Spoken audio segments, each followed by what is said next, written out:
سلامونه خوږو ستړي مه شئ امیر بېقرار یم او یو ځل بیا د اقبال مومند صاحب رور خوال راغلی یم نومان له غوښتل مې د زیاتره ملګرو غوښتنه م وه چې دوی له لاړ شي او شعرونه ترې د هغوی ریکارډ کړي نو د اقبال صاحب قبر له راغلو هغه ته م دعا م وکړه مې چې د نومان نه څه شعرونه ستاسو دپاره ریکارډ کړم نومانه ژوندی اوسې امیر او ستړي مه شئ په خیر راغلی الله دې خوشحاله که څه شعرونه راته ملګرو ته ووایه هغه شعرونه راته ووایه زیاتره پروګرامونه خو ستاسو شو ملګرو زیاتره شعرونه واورېده خو داسې شعرونه راته ووایه چې د میډیا نه چا نه اورېدلي او هغسې شعرونه راته ووایه شریک که را سره سړیتوب دومره بېوسه دی رنځور دی چې اخترم په دې سیمه کې اشور دی دا سماج چې د انسان په وینو سور دی نو شعور پکې بدرنګه دی معذور دی یو سړي پې راشندلی د مخ نور دی دا وجود مې په مثال د کوهي تور دی او دغه حال زما د خاورې د جمهور دی چې احساس پکې نوکار دی چور چور دی بیا ووایه یاره ډېر ښه دغه حال زما د خاورې د جمهور دی چې احساس پکې نوکار دی چور چور دی او که په هر قدم سورټې دي تنور دی خو چې ستا د لورې حکم دی منظور دی او څوک په ښار کې سکرات دی څوک منصور دی څوک په ښار کې سکرات دی څوک منصور دی خو صاحبه د دې خلکو څه قصور دی او د خپل ذات په دایره کې دی محصور دی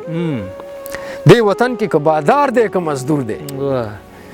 او زه یې عذر درته ښایم مجبور دی جانان بند په زولنو کې د دستور دی او چې غزل یې پېښور کې مشهور دی سمنتر خو د اقبال سره ضرور دی یو څو ورځې به شور وکړي که لار به شي باچا دا خلک لیوني دي خو په لار به شي باچا او یو دی خو که یو شي نو لښکر به شي پښتون یو دی خو که یو شي نو بنډار به شي باچا او دې مه پرېږده د خپلې مرضۍ چغې ته آزاد دې وتړی باچا ګینې سالار به شي باچا او دا زوی مې نوکري غواړي سرکوزی دی جناب دا زوی مې نوکري غواړي سرکوزی دی جناب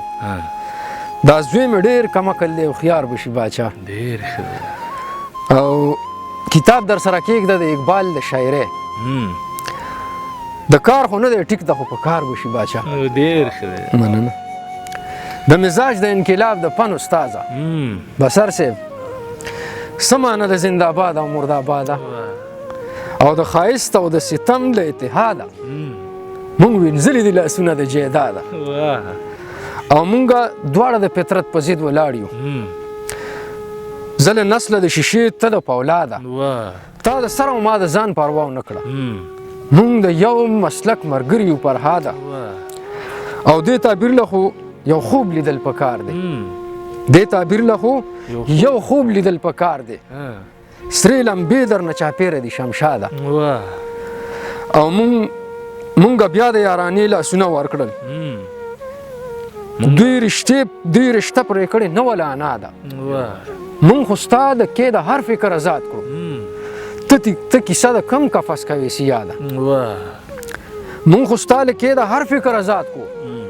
ته کیسه د کم قفس کوې سیاده او په بنا سترګو د ړوند قانون غلامي خدای دې دغه توره پسه کړه جلاده او زه ځان په خپل ټوپک په خپلو لاسو وژني ځان په خپل ټوپک په خپلو لاسو وژني د انسان د هډ دشمن آدمزاده د انسان د هډ دشمن آدمزاده او د مرام ناوي به روړو خو یارانو د منظر لاره مو هیره ده که یاده د مرام ناوي به روړو خو یارانو د منزل لاره مو هیره ده که یاده او دا سړی په نوم سړي وژني اقباله ګینې زه خو خلاف نه یم د جهاده ډېر ښه دی تا سره ګلاب ښه دی ما سره رباب ښه دی وروستو چې پې جنګ کوو مخکې نه حساب ښه دی او ځمکې چې سیزل کوي تا نه خو دریاب ښه دی ډېر ښه دی او سوال به زما بد وي خو ستا نو کم جواب ښه دی او کړی ارمان د جنګ ښه دی په عذاب ښه دی ستاسو په پښتو څه کار